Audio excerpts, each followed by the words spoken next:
Bismillahirrahmanirrahim. Bismillah, Alhamdulillah. Jika video ini muncul di berandamu, adalah petunjuk dari Allah untukmu. Luangkanlah sedikit waktumu untuk menulis sholawat di kolom komentar.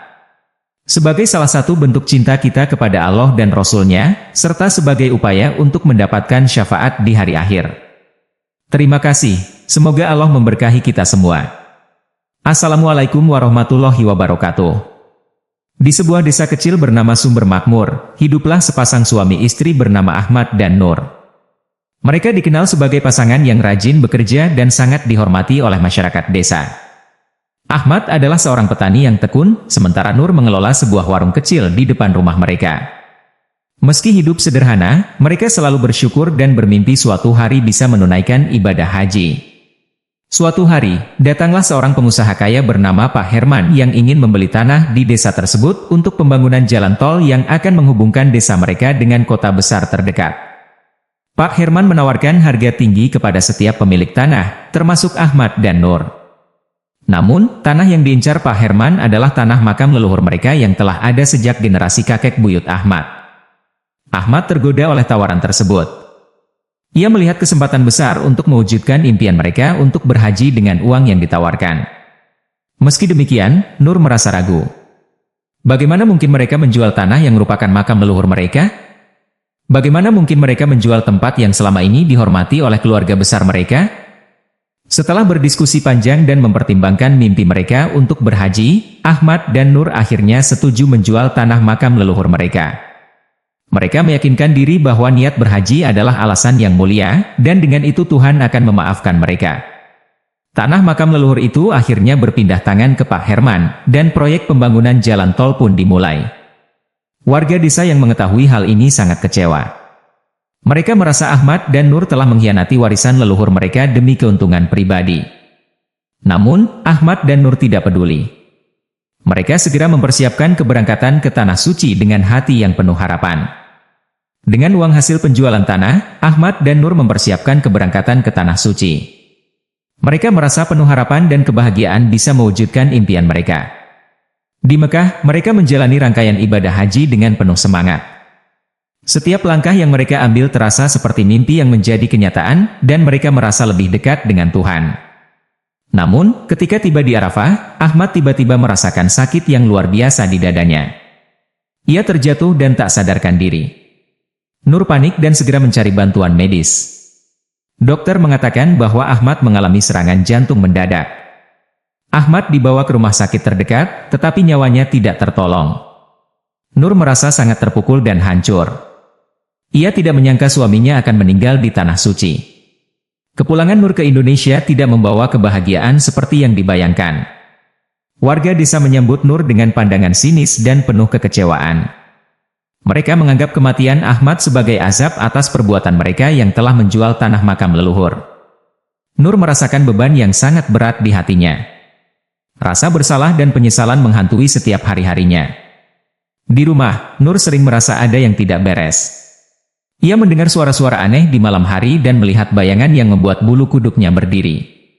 Nur mencoba mencari ketenangan dengan berdoa dan membaca Al-Quran, namun perasaan bersalahnya tidak kunjung hilang. Setiap malam, ia bermimpi didatangi arwah leluhur yang marah, mengingatkannya akan kesalahan yang telah mereka perbuat. Suatu malam, dalam mimpinya, Nur melihat leluhur mereka dengan wajah yang sangat marah dan berkata, "Kalian telah mengkhianati kami. Kalian akan menerima akibatnya." Nur terbangun dengan perasaan takut dan bersalah yang mendalam. Ia mulai merasa bahwa kematian Ahmad adalah azab atas perbuatan mereka yang telah menjual tanah makam leluhur.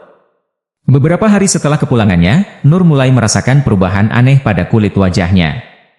Wajahnya perlahan-lahan menghitam dan terlihat gosong, seolah-olah terbakar. Nur merasa sangat ketakutan dan segera mencari pertolongan medis. Dokter tidak dapat menemukan penyebab pasti dari kondisi kulit Nur. Mereka hanya bisa menyarankan pengobatan sementara untuk meredakan gejala. Nur merasa bahwa ini adalah azab yang menimpa dirinya akibat perbuatan mereka menjual tanah makam leluhur. Ia mulai mengasingkan diri dan jarang keluar rumah. Warga desa semakin menjauhi Nur dan menganggap kondisinya sebagai peringatan bagi mereka semua. Nur merasa sangat tertekan dan tidak tahu harus berbuat apa. Perasaan bersalah yang mendalam membuat Nur merasa harus melakukan sesuatu. Dengan sisa uang yang ada, ia mengundang para tetua desa dan keluarga besar untuk mengadakan doa bersama. Nur berharap dengan diadakan doa bersama, arwah leluhur mereka akan tenang dan azab yang menimpa mereka akan berakhir. Warga desa mulai melihat usaha Nur untuk menebus kesalahan. Perlahan-lahan, mereka memberikan dukungan dan membantu pembangunan makam. Setelah makam selesai, diadakan doa bersama untuk memohon ampunan dan ketenangan bagi arwah leluhur. Nur merasa sedikit lega setelah melakukan upaya tersebut. Namun, ia sadar bahwa perbuatannya tidak bisa sepenuhnya menghapus rasa bersalah dan penyesalannya. Setiap hari, Nur mengunjungi makam dan berdoa agar arwah leluhur mereka tenang di alam sana. Hari-hari berlalu, dan kehidupan di desa kembali normal. Warga desa mulai menerima Nur kembali dengan hati yang lebih terbuka. Mereka melihat kesungguhan Nur untuk menebus kesalahan dan memberikan penghormatan kepada leluhur mereka. Meski begitu, Nur tetap menjalani hidup dengan penuh kesadaran bahwa tindakan mereka telah membawa dampak besar. Ia berharap kisah hidupnya bisa menjadi pelajaran bagi orang lain agar selalu menghormati warisan dan tanah leluhur mereka, serta berhati-hati dalam mengambil keputusan yang berkaitan dengan nilai-nilai budaya dan sejarah keluarga. Nur terus berusaha memperbaiki hubungan dengan masyarakat dan keluarganya. Ia banyak berpartisipasi dalam kegiatan desa dan memberikan sumbangan untuk keperluan umum. Kehidupannya yang sederhana kini dipenuhi dengan upaya penebusan dosa dan memperbaiki diri. Pada suatu hari, seorang anak muda dari desa tersebut, bernama Budi, mendekati Nur. Budi adalah cucu dari tetua desa yang sangat dihormati. Budi ingin mendengar lebih banyak tentang kisah leluhur mereka. Nur merasa terharu. Ia melihat keinginan Budi sebagai tanda bahwa generasi muda masih peduli dengan warisan leluhur mereka. Dengan senang hati, Nur mulai menceritakan sejarah keluarganya, bagaimana leluhur mereka dahulu hidup, perjuangan mereka, dan nilai-nilai yang mereka pegang teguh. Budi mendengarkan dengan penuh perhatian dan berjanji akan berusaha menjaga dan menghormati warisan tersebut. Kehadiran Budi memberikan harapan baru bagi Nur. Ia merasa bahwa penyesalan dan usahanya tidak sia-sia. Warisan leluhur mereka akan tetap hidup melalui generasi berikutnya.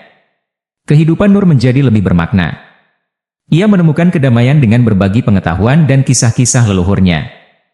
Setiap kali menceritakan sejarah keluarganya, ia merasa beban di hatinya sedikit berkurang. Warga desa juga mulai lebih menghargai Nur dan mengakui bahwa ia telah menebus kesalahannya dengan tulus. Hari demi hari, Nur menjalani hidupnya dengan penuh rasa syukur. Ia selalu berdoa agar arwah Ahmad dan leluhur mereka tenang. Meski wajahnya tetap gosong, Nur merasa bahwa ia telah melakukan yang terbaik untuk menebus kesalahan mereka. Ia berharap kisah hidupnya bisa menjadi pelajaran bagi orang lain agar selalu menghormati warisan leluhur mereka dan berhati-hati dalam mengambil keputusan yang berkaitan dengan nilai-nilai budaya dan sejarah keluarga. Dengan usaha yang tekun dan niat yang tulus, Nur berhasil mengubah tragedi hidupnya menjadi pelajaran berharga bagi dirinya dan masyarakat sekitarnya. Ia menyadari bahwa kesalahan besar dapat ditebus dengan tindakan kecil yang tulus dan penuh penyesalan. Kisah ini menjadi pengingat bahwa setiap keputusan yang kita ambil, baik besar maupun kecil, akan selalu memiliki konsekuensi. Penting bagi kita untuk selalu mempertimbangkan nilai-nilai yang kita anut dan warisan yang kita bawa, agar hidup kita tetap dalam keseimbangan dan berkah yang sejati dapat kita raih. Di akhir hidupnya, Nur merasa damai. Ia yakin bahwa ia telah melakukan yang terbaik untuk menebus kesalahan dan menjaga warisan leluhur mereka. Dengan hati yang tenang, Nur berharap bisa bertemu kembali dengan Ahmad di alam baka dan bersama-sama berdoa untuk kebaikan generasi yang akan datang. Jangan lupa untuk like dan subscribe channel ini. Saya doakan semoga panjang umur, sehat selalu, bahagia dunia akhirat dan kaya raya. Wassalamualaikum warahmatullahi wabarakatuh.